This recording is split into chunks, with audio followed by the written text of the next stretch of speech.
Hi friends, अभिमान academy एक बार फिर से आपका स्वागत है। 69,000 शिक्षक भर्ती में कल की जो सुनवाई होने वाली है बेहद अहम है, क्योंकि कल 37,339 जो बचे हुए पद हैं उन पर सुनवाई होनी है और नई शिक्षक भर्ती का विज्ञापन भी जल्दी ही आने वाला है। इसके बारे में बात करते हैं, वीडियो को अंत तक जरूर देखिएगा।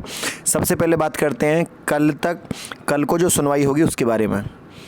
सबसे बड़ी बात है कि जो हाई मेरिटोरियस कैंडिडेट हैं और जो वो बच्चे बाहर बैठे हुए हैं भर्ती के और कुछ कम गुणांक वालों का नंबर आ गया, तो उसी के अनुरूप सरकार ने ये माना कोर्ट में कि हमसे जो गलती हुई है हम उस गलती को सुधारेंगे।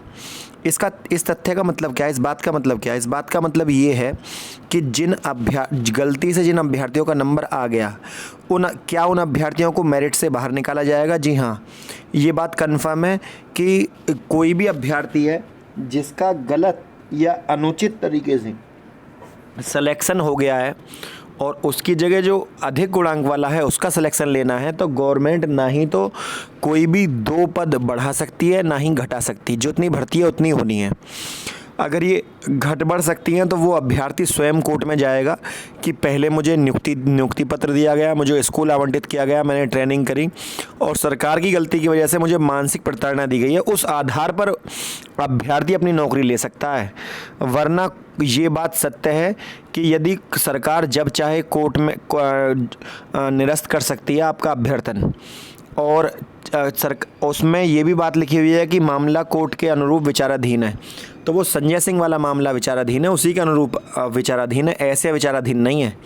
तो कुल मिलाकर अगर किसी को गवर्नमेंट निकालती है तो गवर्नमेंट को ये करना चाहिए कि जितने अभ्यर्थियों का गलत तरीके से चुनाव हुआ है उतने ही पद सरकार इसमें बढ़ा दे भर्ती में, उन किसी को बाहर ना निकाले। वरना फिर वो अभ्यर्थी कोर्ट में जाएगा और वो अपना वहाँ से जीत कर आएगा, तो इतना समय, लंबा समय सरकार उसकी सैलरी बचा लेगी, क्योंकि जितने दिन तक वो कोर्ट में जाएगा और हो सकता है वो जज के थ्रू अपनी उस सैलरी को भी बहाल करा ले।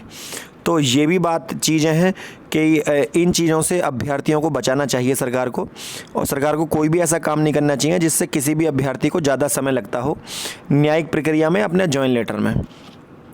इसी प्रकार सरकार ने क्या कहा है, सरकार ने ये करा है कि 37,339 जो पद हैं, सरकार वो पुरानी जो 67,867 वाली लिस्ट थी उसी के अनुरूप दोबारा से उसको उसी के जो पहले फॉर्म भरे गए थे वरीयता वाले सभी अभ्यर्थियों के, तो उस सरकार उसी के अनुरूप उस लिस्ट को लगाएगी और जितने भी अभ्यर्थी उन सबका चुनाव हो जाएगा। यदि कुछ लिस्ट से बाहर है तो सरकार उतने ही पद बढ़ा देगी, और सरकार जब पद बढ़ाएगी तो सभी का सिलेक्शन सुनिश्चित हो जाएगा।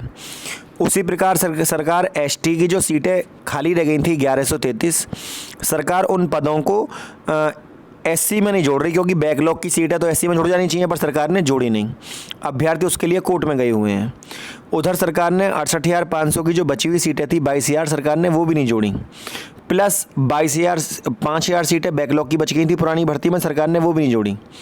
तो यदि सरकार इन पूरी भर्तियों को जोड़ती तो ये वैकेंसी हो जाती है लगभग आपकी 1 लाख, और 1,40,60 बच्चों में से, तो 1,40,60 बच्चों में से 1 लाख बच्चों को सिलेक्शन देने का मतलब ये है कि आपने एक बहुत ही बड़ी भर्ती, मतलब आप लगा लीजिए कि लगभग 68% लोगों को आपने नौकरी दी थी।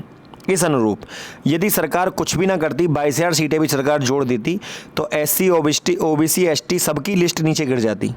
लेकिन 68,500 की सरकार 22,000 सीटों को जोड़ने को बिल्कुल तैयार नहीं है, जबकि आनंद कुमार बनाम उत्तर प्रदेश सरकार केस में जस्टिस यू ललित सर ने खुद बयान दिया है कि आपको ये पद जोड़ने हैं, 6 महीने में पूरे भरने हैं 1,37,000 पद। सरकार ने नहीं भरे, ना ही वो पद जोड़े। अभ्यर्थी कोर्ट गए हुए हैं, कोर्ट से अभ्यर्थियों ने केस जीत भी लिया। अब वो दोबारा सुनवाई होने वाली है उस केस की 22,000 सीटों को जोड़ने को लेकर, और सीधा जस्टिस यू ललित सर के बारे में आपको पता ही है, वो यही पूछेंगे ये क्या है, क्यों नहीं किया आपने, क्यों नहीं जोड़ा इनको, सीधा पूछेंगे। क्यों? क्योंकि ये उन्हीं के द्वारा दिया गया आदेश था कि पदों को जोड़ना है, सरकार ने नहीं जोड़ी। अब लेकिन सरकार को आदत पड़ चुकी है कि वहाँ से चीज़ें खत्म हो जाती हैं, उसके बाद सरकार के कान पर जूं रेंगती है। सरकार जब कोई काम करती है, सरकार को चाहिए कि पदों को स्वयं आसानी से जोड़े, अभ्यर्थी सरकार के भी साथ रहते और भविष्य में आने वाले चुनाव में भी सरकार के साथ खड़े होते। लेकिन रोजगार एक ऐसी चीज़ है, यदि इसे देने में कोई चीज़ विफल रहती है तो आप बिहार चुनाव में भी आपने देखा होगा कि आरजेडी जो तेजस्वी यादव है, लालू यादव के बेटे, उन्होंने बयान दिया कि मैं 12 लाख रोजगार दूंगा, तो रोजगार को लेकर ही उनके इतना बड़ा बहुमत हासिल हुआ है। एक मात्र बोल देने से, युवाओं में ये बोल देने से कि हम आपको भर्ती देंगे, इतना बड़ा बहुमत आता है, इतना ज़्यादा मैंडेट आता है। तो आप समझ लीजिए, ऐसे ही उत्तर प्रदेश सरकार है। उत्तर प्रदेश में यदि सरकार नौकरी देगी तो कितना बड़ा मैंडेट लेकर आएगी नेक्स्ट चुनाव में गवर्नमेंट। तो गवर्नमेंट को भी कहीं ना कहीं पॉलिटिकल लेवल पर इस चीज़ का फ़ायदा मिलेगा।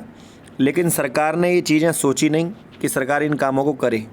सरकार करती तो ज़्यादा अच्छा होता, और सभी छात्र यही चाहते कि भविष्य में भी सरकार ना बदले, यही रहे। पर पता नहीं सरकार इन सीटों को क्यों नहीं जोड़ रही है, सरकार के ऊपर है। मेरा सरकार से हाथ जोड़कर निवेदन है कि इन सीटों को जोड़कर भर्ती प्रक्रिया को पूरा करें, और कम गुणांक वाले जो बच्चे हैं वो थोड़ा इंतज़ार अभी और करें। अगर सीट जुड़ जाती हैं तो लिस्ट काफ़ी नीचे गिरेगी। और इस वीडियो को वहाँ तक शेयर करें जहाँ तक ये पहुँचनी चाहिए। सरकार से हम सभी का निवेदन है कि सरकार इन सीटों को जोड़े। फ्रेंड, यदि वीडियो आपको अच्छी लगी तो वीडियो को लाइक, शेयर, चैनल को सब्सक्राइब करना ना भूलें। आज के लिए इतना ही। जय हिंद, जय भारत।